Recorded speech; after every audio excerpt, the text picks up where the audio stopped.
What's considered cutting-edge technology often comes and goes. For as many inventions that stick around for generations, there are plenty more that never quite find their footing. That's not to say that once popular inventions were useless, though. Some items, such as the sundial or the VHS, simply get outmoded by superior technology. So it goes. Some, however, like the following inventions from the early 1900s, may have been useful, but that doesn't mean they weren't both hilariously baffling and entirely ridiculous. It's hard to imagine that they ever were taken seriously even in their heyday. This stamp lubricator from the early 20th century made it much easier for people to send out letters, back when people didn't have the luxury of email, without having to lick the stamps themselves.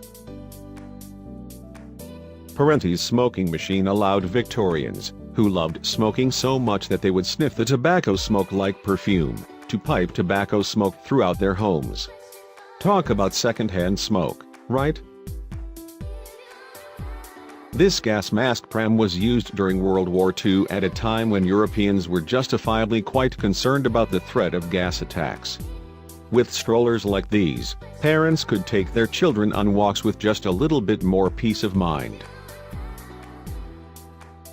Parents in the early 20th century were concerned that their children weren't getting as much sunlight and fresh air as they should. So, these baby cages were developed to quell those fears, and replace them with the new fear of babies falling out of buildings. Yikes. As if Parenti's smoking machine wasn't enough, the multi-pack cigarette holder made it possible to smoke several cigarettes at once for a real nicotine kick. Fortunately for our health, these devices have fallen out of fashion. If you're a big fan of bikes and paddle boats, the Cyclamer was around to let you cycle through the water with its hollow, buoyant wheels. It was first introduced in Paris in the 1930s, but since it wasn't particularly effective on land, or off, for that matter, it never gained much popularity. In what may have been a precursor of sorts to commercial headphones, the Man from Mars radio hat was invented by Victor T. Hoflich in 1949. It allowed users to literally wear a radio on their heads while looking fashionable, thanks to the power of valve radio technology. In England in the 1930s, two inventors created a device that was meant to save the lives of pedestrians. They would attach a roller and a shield to vehicles. If a pedestrian got hit, the driver could pull a lever that would pick up the pedestrian with the shovel, protecting the civilian until the car could stop completely. These cone masks were meant to protect wearers from weather elements, particularly snow. Besides looking rather ridiculous, though, it's hard to imagine that they weren't mocked even in their day, they also were a bit dangerous in crowded areas. The bed piano was invented in England in 1935 as a way for bedridden people to keep themselves occupied while severely sick. It seems more than a little bit unwieldy, but hey, these were the days before television and Netflix.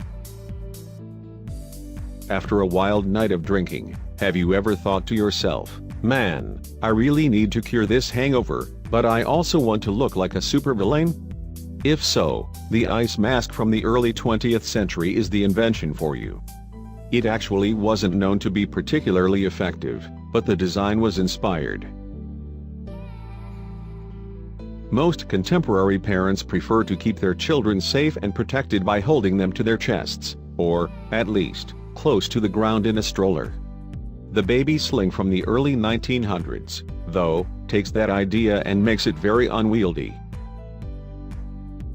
Charles Steinlauf, the inventor of the Goofy bike, must have strongly believed in three things: that everyone loved riding on bicycles, that families would want to do everything together, and that young women loved sewing. As such, he created a vehicle that would allow all three activities at once.